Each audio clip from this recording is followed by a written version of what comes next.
আসসালামু আলাইকুম ভিউয়ার্স, আশা করি সকলে ভালো আছেন। আমরাও ভালো আছি। অনেক দিন পর চলে আসলাম নতুন একটা ব্লগ নিয়ে।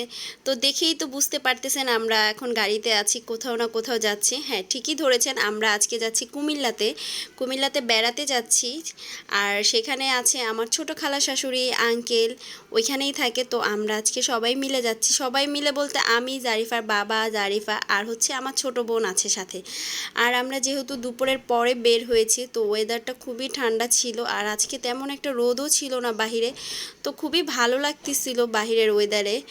আর এই যেহেতু আমরা অনেক দিন পর বের হয়েছি কোথাও ঘুরতে যাওয়ার জন্য, মাঝখানে অনেক দিন ব্যস্ততার কারণে কোথাও যাওয়া হচ্ছিল না, তাই অনেক দিন পর আবার যাচ্ছে কোথাও ঘুরতে।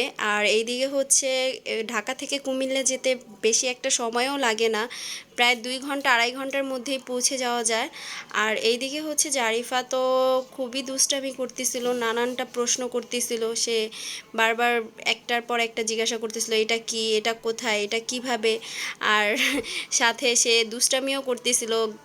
যতগুলো গাড়ি তাদের মানে আমাদের গাড়িটাকে ওভারটেক করে, সেগুলোকেই ও মুখ ভেঙে দেয় কিংবা জিবলা দেখাচ্ছে। মানে এত দুষ্টামি করতেছিল, কারণ অনেক দিন পর ও ঘুরতে বের হয়েছে। অনেক দিন ধরে আমরা কোথাও যাচ্ছিলাম না। আর এই তো দেখতে দেখতে চলে আসলাম আমরা কুমিল্লা ক্যান্টনমেন্ট। তো আমার আঙ্কেল যেহেতু হচ্ছে সেনাবাহিনীতে আছে আর ওনারা হচ্ছে কোয়ার্টারে থাকে, তো আগেই আমাদের কথা বলা হয়েছে গেটে। তো আমরা আমাদের পরিচয়টা দিয়ে ঢুকে পড়লাম, কারণ যারা জানেন যে সেনানিবাসে ঢুকতে হলে সবার পরিচয় দিয়ে তারপরে ঢুকতে হয়। আর এইদিকে জারিফা তো এসে তো খুব মহা খুশি।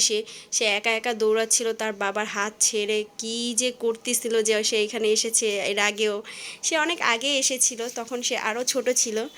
তো এই তো আজকে ভিডিওটা এই পর্যন্তই ছিল। আশা করি সকলের কাছে ভালো লাগবে। ভালো লাগলে লাইক, কমেন্ট, শেয়ার করবেন আর আমাদের পেজে ফলো দিয়ে আমাদের পাশে থাকবেন। আর নেক্সট ভিডিওর জন্য অপেক্ষা করবেন। সবাই ভালো থাকবেন, সুস্থ থাকবেন। আল্লাহ হাফেজ, টাটা, বাই বাই।